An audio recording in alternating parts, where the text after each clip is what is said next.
plate to express yourself, no matter whether your name is Leroy or Queena or Womble or Shaky or Johann Sebastian Bach.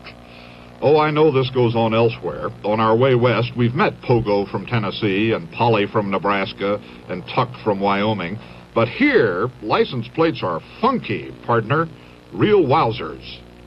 See, the car culture's attitude is, maybe it's just a heap, but it's my car. My Olds. And if all I have is a tomato red Volkswagen, at least it's my tomato. And everybody knows the piston engine goes boing, boing, boing, but the Mazda goes You get a lot of upbeat advice out here. Drive safe, smile, dash it, mail it, be best, go forth to glory. Oh, and pride of place, too. A Kentucky colonel from Texas wishes to brag about it, no less than a West Texan from California. Where do you hail from? Fort Wayne? Miami? Lake Tahoe? Or someplace really far out? License plates are the new index of race, creed, and national origin. This car belongs to you, does it? Yes, it's my car. And where do you come from? I come from Westminster, England. This is your car, I suppose. Right. Oh, it's a nice car. Thank you. Where do you come from? Berlin, Germany. Oh, yes, we've met Dodie, that's Dodie, and Maxine, that's Maxine. We met Daisy and Steiny and Jenny and Margie and Susie and Bob, though we didn't catch Bob's last name. We have found that license plates cut across the whole spectrum of human personality. The vamp, the rogue, the mogul, the bigot. And of human endeavor. I plan, I purr, I strip, I bike. You'd expect that anybody who would write "In Cod We Trust" on his fish delivery truck would have a fishy license plate as well, and that a banjo player couldn't help advertising his specialty. But this thing has spread to the doctors, the lawyers, the models, the madams, the sailors, and the Shriners, and the Shriners' wives. Even the income tax men, W-2. Even the dog breeders, woof. Even the gamblers. One day in Reno, we hit a royal straight flush, 10 Jack, Queen, King, Ace, and Joker. We knew this thing was beginning to get to us when we started imagining dialogues. Whee you! Hi there, sweetie. Hop in. I got a little cash. We'll have a high time. No, no, Tiger. Buzz. All right, be muley. Well, you get the idea. Probably time to take our Illinois 22053 and get out of here. Charles Kuralt, CBS News, on the road. Constitution Avenue, taking their message of frustration right to the White House. Mr. Nixon happened to be away in California, but the White House police became visibly edgy when the truck stopped in front of the executive mansion, and some of the farmers raised their truck bodies as if to unload a part of their cargo on Pennsylvania Avenue. However, they didn't, and then with their point made, the farmers moved on to Philadelphia, and a hog market better than the one they had left behind. Hal Walker, CBS. These are Scottish trousers. Well, you've never seen a kilt before. Listen, if they become popular, do you think that's a good idea? For who? For men. Skirts or kilts. Which kilts? The kilts you're wearing. They are for men. We are men. We've always been men. For 2,000 years we've been wearing these. Whatever the Scots or the Irish may say, if the fashion designers could persuade us, this is how we'd look in the 1970s. Long-skirted dresses for men are seriously considered by some Paris fashion salons this year. Jacques Esterel, who made these clothes, says he found them so smart he put them back on women, lumping us together in what he calls the unisex line. Esterel says the clothes, what the men are wearing at least, are for evenings at home. The men wearing them are male models, and they say, gruffly, that they're comfortable, okay, so long as you don't go out. For myself, I chose this cream number, but I think my wife, if she saw it, would grab it for a top coat. Anyway, I can't wait to get back into America at the expense of the white working class. If the Democrats wanted to find out what's on people's minds, they're finding out. If all that can be whittled into a draft platform by a month from today is another matter. And if it's a platform on which their nominee can run without driving Governor Wallace into an independent race, it'll be a minor miracle.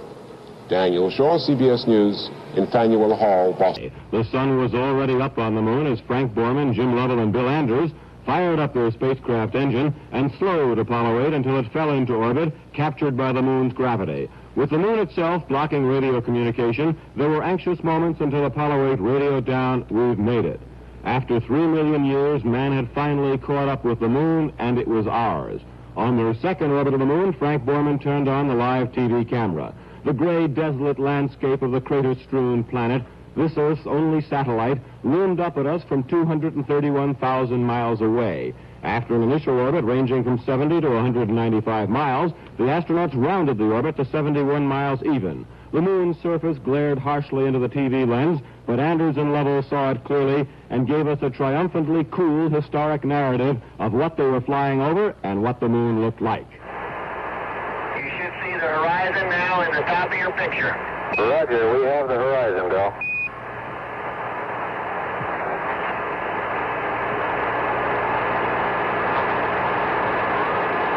Apollo 8. I believe now these are the craters Bassett and MC.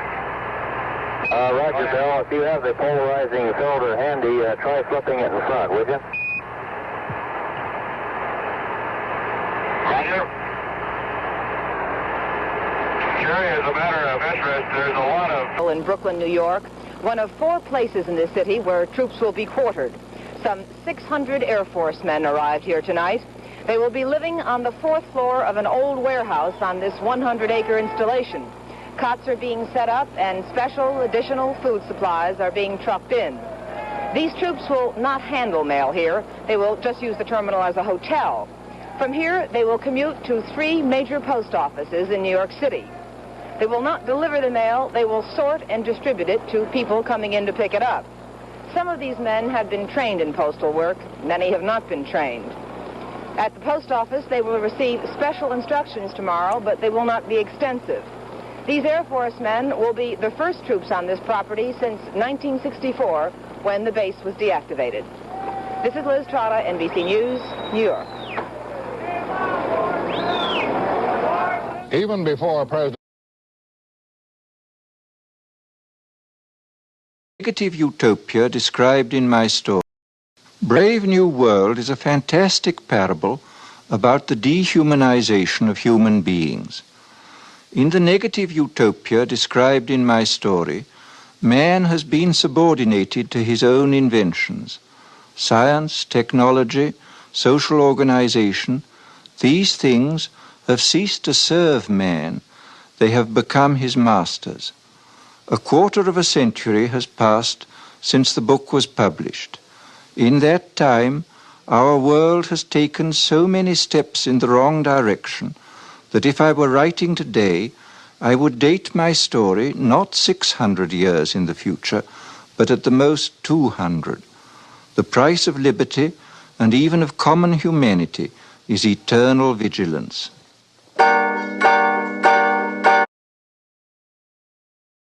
Today, I just want to give you a general idea of things. These are the incubators, and here is the week's supply of ova, kept at blood heat. Come along, boys. Now here, we immerse the eggs into a warm bouillon containing free-swimming spermatozoa. Immersion continues until the eggs are all fertilized. And over here is where we bottle the alphas and betas. In short, gentlemen, the perfect process for manufacturing healthy babies. Are there any questions? Sir, will you explain the Bakanov... Well, we haven't found Sam's murder yet, Miss Winthrop. Now we have another mystery on our hands, the death of George Davis.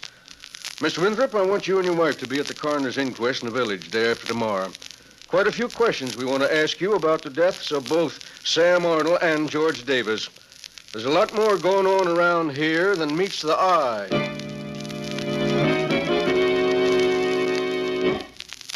Dr. Weird's story will continue in a little while. And now I'd like... Young man, before you go on, remember where you are. You know what happens on this program to people who aren't careful what they say. I'll be careful. I'm always careful. Careful with my facts whenever I talk about Adam hats. You see, Adam hats are so downright good-looking, I have to be careful about my enthusiasm. And the makers of Adam hats are careful, too. careful to see that every atom is well made. Look at any atom, and you can see for yourself the quality workmanship that goes into the designing of Atom's smart styling, perfect fit, and correct details. Half out of a feeling that he shares with me a common guilt, half out of scientific curiosity. I've scarcely seen him, and both David and Janice have been avoiding me, not that I really care. They've been tapping out my code on the side of the brain's container endlessly, day and night, over and over, 1,000 times, so that a baby could learn it, if the brain can learn. I sleep only when the brain itself falls into exhausted slumber.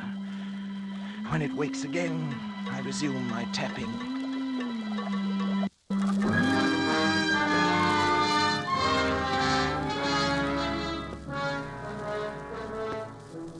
Trot! No, it has some great plan in mind for me, for both of us. I'm waiting, patiently waiting.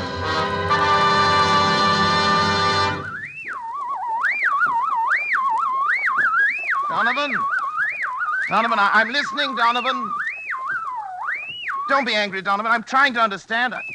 I'm listening, Donovan. I'm listening. I'm listening.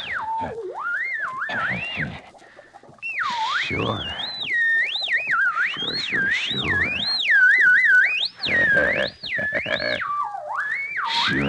Sure.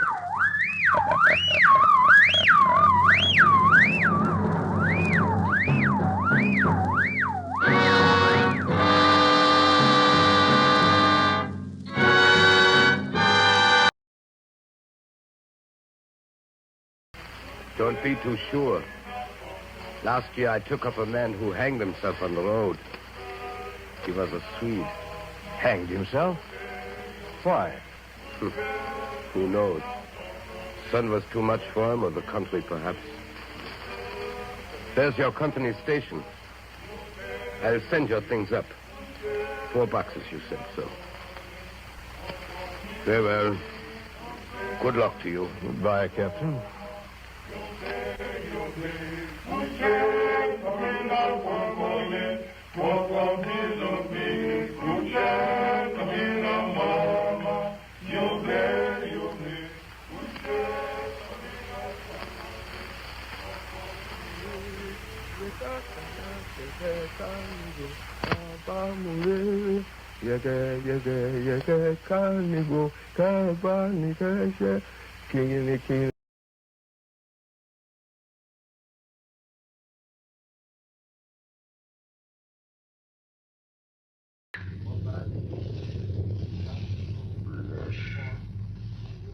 Flesh of my flesh,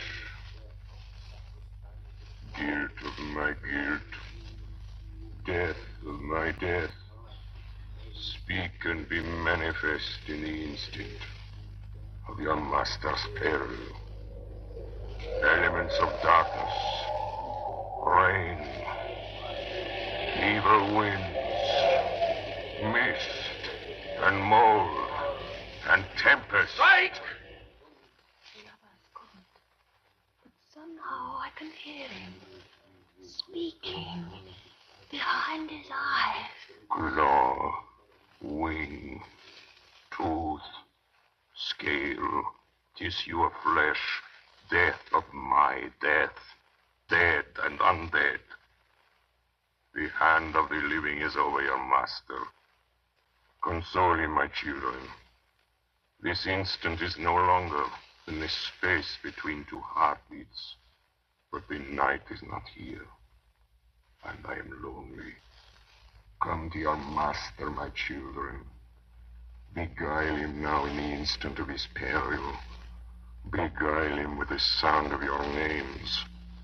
Claw, wing, tooth, scale, tissue of flesh. Strike, Carcass, strike! There is one very dear to me who has not answered.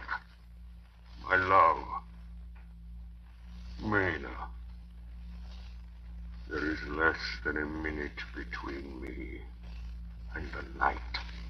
You must speak for me. You must speak with my heart. Give them to me! Jonathan, give them to me! The stick, the wood, and the hammer! Arthur! I shall never forget. Until then, Just in case Count Dracula's left you a little apprehensive, one word of comfort. When you go to bed tonight, don't worry. Put out the lights and go to sleep. It's all right. You can rest peacefully. That's just a sound effect. There. Over there in the shadow, see? It's nothing. Nothing at all. Nothing at all. I think it's nothing. But always remember, ladies and gentlemen, there are werewolves.